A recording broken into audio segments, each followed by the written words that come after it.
কথাশিল্পী শরৎচন্দ্র চট্টোপাধ্যায় মহাশয়ের প্রকাশিত প্রথম গল্প মন্দির, একক 11।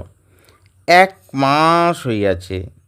আচার্য যদুনাথ জমিদার রাজনারায়ণবাবুকে বুঝাইয়া বলিতেছেন, আপনি তো সমস্তই জানেন, বড় মন্দিরে বৃহৎ পূজা ভট্টাচার্যের ছেলের দ্বারা কিছুতেই সম্পন্ন হইতে পারে না।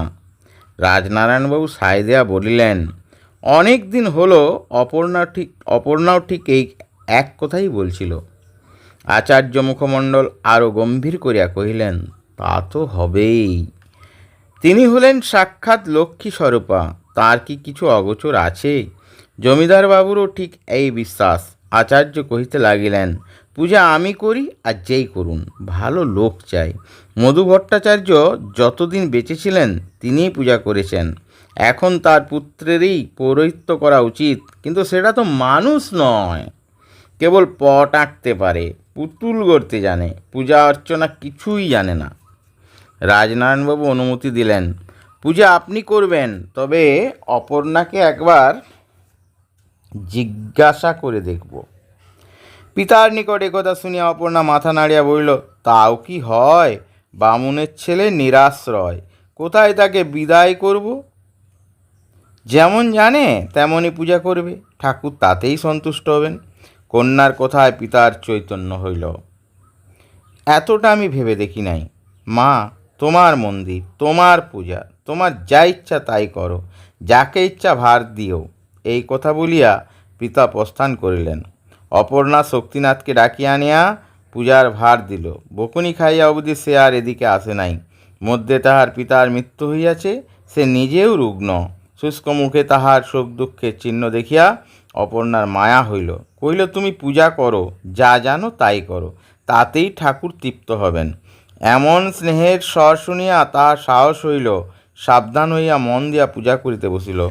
পূজা শেষ হইলে অপর্ণা নিজের হাতে সে যাহা খাইতে পারে রাঁধিয়া দিয়া বলিল, বেশ পূজা করেছ। বামুন ঠাকুর, তুমি কি হাতে রেঁধে খাও? কোনো দিন রাঁধি, কোনো দিন, যেদিন জ্বর হয় সেদিন আর রাঁধতে পারি না। তোমার কি কেউ নেই? না। শক্তিনাথ চলিয়া গেলে অপর্ণা তাহার উদ্দেশ্যে বলিল, আহা, দেবতার কাছে যুক্ত করে তাহার হইয়া প্রার্থনা করিল, ঠাকুর, ইহার পূজায় তুমি সন্তুষ্ট হইও, ছেলে মানুষের দোষ অপরাধ লইও না। সেই দিন হইতে প্রতিদিন অপর্ণা দাসী দ্বারা সংবাদ লইত, সে কি খায়, কি করে, কি তাহার প্রয়োজন। নিরাশ্রয় ব্রাহ্মণ কুমারটিকে সে তার অজ্ঞাতসারে আশ্রয় দিয়া তাহার সমস্ত ভার স্বেচ্ছায় মাথায় তুলিয়া লইল, এবং সেই দিন হইতে এই কিশোর ও কিশোরী তাহাদের ভক্তি, স্নেহ, ভুল ভ্রান্তি সব এক করিয়া এই মন্দিরটিকে আশ্রয়পূর্বক জীবনের বাকি কাজগুলিকে পর করিয়া দিল। শক্তিনাথ পূজা করে, অপর্ণা দেখাইয়া দেয়।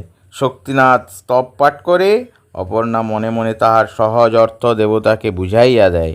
শক্তিনাথ গন্ধপুষ্প হাত দিয়া তুলিয়া নয়, অপর্ণা অঙ্গুলি দিয়া দেখাইয়া বলে, বামুন ঠাকুর, আজ এমনি করে সিংহাসন সাজাও দেখি।